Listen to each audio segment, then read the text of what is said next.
ہم ان ٹیکنیکس کی بات کر رہے ہیں جن کے ذریعے بہتر لرننگ جو ہے وہ پاسبل ہو سکتی ہے، اور یہ ہم بات اس لیے کر رہے ہیں because these techniques they lead to better management of class rooms. Class room management کا تعلق، جیسے ہم نے پہلے ذکر کیا تھا، لرننگ کے ساتھ اور ٹیچر کی پیڈاگوجیکل ٹیکنیکس کے ساتھ بہت زیادہ ہے. تو ان ٹیکنیکس کا استعمال کریں جس سے لرننگ جو ہے اس کی انہینسمنٹ ہو، اور اس کے ساتھ ساتھ کلاس روم مینجمنٹ کے ایشوز جو ہیں وہ آٹومیٹیکلی ریزالو ہو جائیں. ان میں سے ایک اور ٹیکنیک کا نام اسٹڈی گائیڈز ہے. اسٹڈی گائیڈز جو ہیں ٹیچرز کلاس روم میں تب استعمال کرواتے ہیں اسٹوڈنٹس کو جہاں پر انفارمیشن ریٹینشن کی بات آتی ہے، کیونکہ کانٹینٹ ریٹینشن اور کانسیپٹ ریٹینشن جو ہے وہ بے حد ضروری ہے.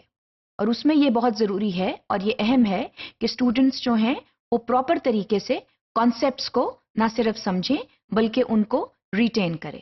تو اس میں جو اسٹڈی گائیڈز ہیں وہ بہت ہیلپ کرتی ہیں اسٹوڈنٹس کی. اور اس میں یہ ہو سکتا ہے کہ اگر آپ کچھ پڑھا رہے ہیں کلاس میں تو چھوٹے چھوٹے سوالات جو ہیں وہ اسٹوڈنٹ سے کریں جن کے چھوٹے چھوٹے جوابات ہوں. اس سے یہ پتہ چل جاتا ہے کہ اسٹوڈنٹس کتنا مٹیریل ریٹین کر پایا ہے. اس کے علاوہ چند ایسی میچنگ ایکسرسائز ہوں جس میں ورڈز اور ان کی ڈیفینیشنز جو ہیں وہ آ جائیں. اس سے بھی پتہ چل جاتا ہے کہ کتنا کانسیپٹ جو ہے وہ کلیئر ہو گیا ہے، اور جو یہ وہ اسٹڈی گائیڈز ہیں جن کے ذریعے آگے بڑھنے میں اور اگلا مٹیریل جو ہے اس کو سمجھنے میں کوئی دقت نہیں ہوتی. تو ان چھوٹی چھوٹی ٹیکنیکس کا استعمال کریں، ان کو اپنے لیسنز کا حصہ بنائیں، اور یہ وہ ایکٹیویٹیز ہو سکتی ہیں جن کو آپ کلاس روم میں افیکٹولی استعمال کر سکتے ہیں ٹو انہینس اسٹوڈنٹ لرننگ. ایک چیز کا دھیان رکھیے کہ the ultimate aim of the teacher is to enhance and increase student learning. The ultimate aim is not to deliver a 35 or a 40 minutes lesson. That goes towards your own time management. Nevertheless, the other important issue is to make students learn effectively. And that is why we are talking about these effective techniques. یہ وہ techniques ہیں جن کا استعمال کرتے ہوئے teacher بہتر طور کے اوپر نہ صرف مٹیریل ڈلیوری کرتا ہے بلکہ اس کے ساتھ ساتھ اسٹوڈنٹس کی جو ریٹینشن ہے اور ان کی انڈرسٹینڈنگ آف کانسیپٹس ہے ان کو بھی بہتر کرتا ہے. اس میں ایک اور ٹیکنیک ہے، اس کا نام نیمونک ڈیوائسز ہے.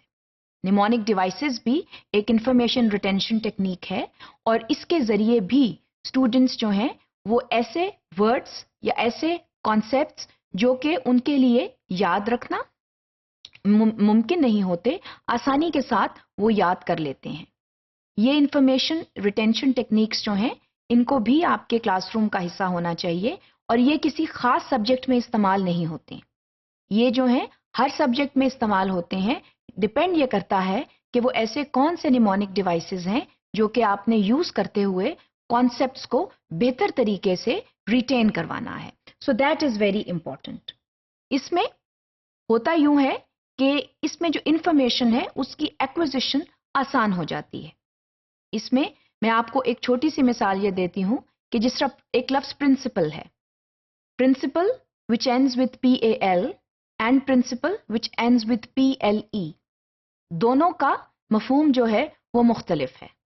اب اگر آپ نے principal which ends with PAL کی بات کرنی ہے جس کا مطلب اسکول ہیڈ ہوتا ہے، آپ کے اسکول کے جو پرنسپل ہوتا ہے، تو اسٹوڈنٹس بعض اوقات اسپیلنگ ایرر کر دیتے ہیں. جہاں PAL لکھنا ہوتا ہے وہاں PLE لکھ سکتے ہیں. اس میں اگر آپ اسٹوڈنٹس کو یہ بتاتے ہیں a principal is a pal، pal friend کو کہتے ہیں اور پال کے اسپیلنگس PAL ہوتے ہیں، تو یہ وہ مثال ہے ایک نیمونک ڈیوائس کی کہ کسی اور چیز کے ذریعے آپ جو ہیں وہ آپ ایک اسپیلنگ جو ہے اس کو بہتر طریقے سے یاد کرا سکتے ہیں. اس میں چند اور مثالیں بھی ہیں. مثلا آپ نے ٹنگ، ایئرس، آئیز، نوز اور اسکن کے بارے میں بتانا ہے، تو اس میں آپ ٹینس جو ہے اس کا ایکرونیم یوز کر سکتے ہیں، اور ٹینس کا ایکرونیم یوز کر کے اسٹوڈنٹس جو ہیں یہ جو سینسز ہیں ان کے بارے میں اور یہ جو آرگنس ہیں ان کے بارے میں جو ہے وہ آگاہی حاصل کر سکتے ہیں. اس کے علاوہ ایک اور مشکل چیز جو ہے وہ نیمز آف پلانٹس ہے. نیمز آف پلانٹس کا سیکوینس یاد رکھنا اسٹوڈنٹس کے لیے مشکل ہو جاتا ہے. تو اس میں اگر آپ مائع، very educated mother just served us nachos. اگر آپ اس فکرے کا استعمال کرتے ہیں تو ہر پہلا شروع ہونے والا جو لفظ ہے وہ جو ہے وہ پلانٹ کا نام ہے. تو یہ فکرہ یاد کرا کے آپ اسٹوڈنٹس کو پراپر سیکوینس جو ہے وہ بتا سکتے ہیں. اس کے علاوہ رینبو کلرز کا سیکوینس جو ہے وہ یاد کروانا بھی ایک مسئلہ ہو جاتا ہے. اسٹوڈنٹس جو ہیں وہ بھول جاتے ہیں. اسٹوڈنٹس کے ساتھ ساتھ ہم بحیثیت استاد کے بھی کبھی کبھار بھول جاتے ہیں کیونکہ ایک سیکوینس ہے اور ایک لمبا سیکوینس ہے. اسی طرح اگر آپ Richard of York give battle in when جو ہے یہ فکرہ یاد کرا دیں گے تو اس سے رینبو کلرز جو ہیں وہ آسانی کے ساتھ یاد کرائے جا سکتے ہیں.